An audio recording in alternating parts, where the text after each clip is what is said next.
No other TV show comes close to being as oddly perfect as Martha and Snoop's potluck dinner party. It's equal parts weird, educational, and hilarious. A gangster rapper pairing up with a grandmother and businesswoman might have seemed like a recipe for failure, but the opposite couldn't be more true. The show, with its rotating list of celebrity guests, has proven to be a ratings blockbuster and hit with critics, even earning an Emmy nom. The show returned for its second half of Season 2 in August 2018, and we couldn't be hungrier for whatever these two are cooking up next. But to quench your thirst between episodes, here's what you need to know about Martha and Snoop.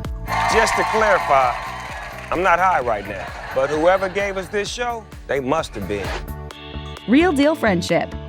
The idea of a cooking show with co-hosts Snoop Dogg and Martha Stewart definitely sounds absurd. And sure, they might be like oil and water on the surface, but their friendship is 100% genuine. The pair have had a fondness of one another ever since Snoop was a guest on Martha back in 2008. This is parquet or margarine? No, this is butter. This is butter? Real butter. I used to like that commercial. Unsalted butter, and look. Parquet. Over the years, their friendship has grown into what Snoop calls, quote, a natural combination of love, peace, and harmony. He was funny, he was amusing, he was nice, he has great intelligence, and I thought we could get along, and he thought he could get along with me. Watch a single episode and it's immediately obvious that the two have great chemistry. Producer Sally Ann Salsano said, "I think it feels so good because you have two people that genuinely love each other and respect each other for real." People would have never thought that we could have a relationship and have a friendship, but that's what's wrong with people. Stop judging the book by the cover. Legalized Snoop. Saying that Snoop Dogg enjoys weed is an understatement. And he isn't just playing a character either. He's very much the stoner buddy to his straight-laced sidekick, and enjoys being high once the cameras start rolling. Hit it, Snoop. Hit it, Snoop. Hit it, Snoop. Say go, go, go, shawty. It's your birthday. We gonna party like it's your birthday. Stewart joked to the Washington Post, he comes onto the set pretty high and leaves pretty high. That's the way he lives. And cooking under the influence seems to almost be a necessary ingredient for Snoop. Why else would he put delicious potato chips and a dash of Colt 45 in a fried chicken recipe? Notice how I ain't use one utensil. This would be considered Eastside Long Beach style. He told the paper, "Sometimes I may smoke one blunt, sometimes I may smoke 100 blunts. It depends on what's necessary for me to do what I'm doing." I want to add the truffle topping. It's like a mushroom. It's like a mushroom. Do it do what mushrooms do? Because if it is, I'm a fan of truffles now. Martha feels the vibes. Stewart might not start her day by toking up with her co-star, but that's not to say she hasn't come into contact with the stuff.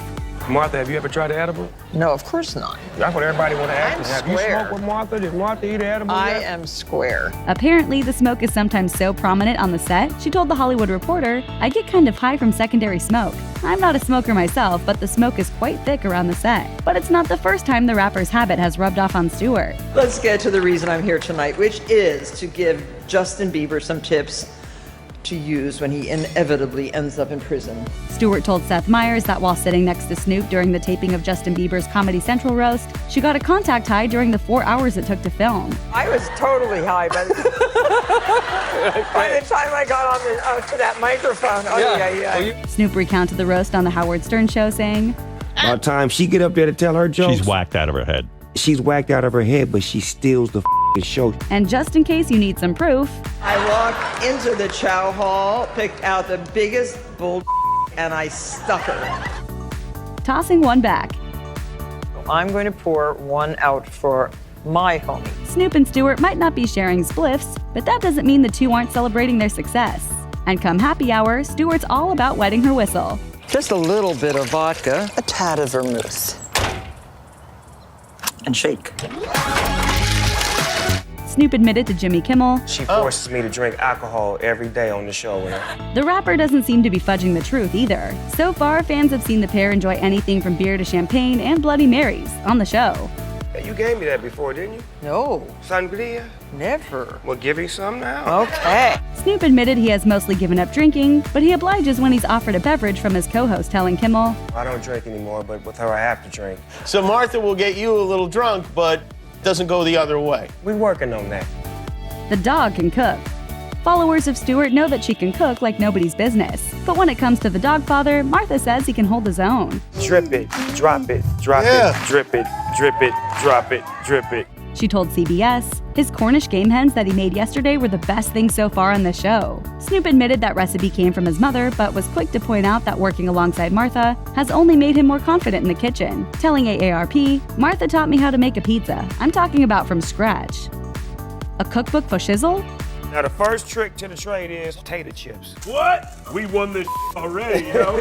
If you regularly watch the show and salivate over Martha Stewart and Snoop's creations, you're in luck. A cookbook from the duo could soon be on the way. Everyone likes to get their freak on, right? Where is this coming from, Martha? We haven't even ate yet. Let's be honest. Who else is going to put out a cookbook that could potentially include both truffle pizza and pork chops with a malt liquor glaze? Stewart told the LA Times, "We publish good, tested recipes. That's important to me." By the way, unagi is an aphrodisiac. So is Viagra in that? The show has proved that just about anything is possible with these two, so who knows what the future will hold. But we can all agree that a Snoop and Martha cookbook would be, as Snoop might say, off the hizzy. For shizzle.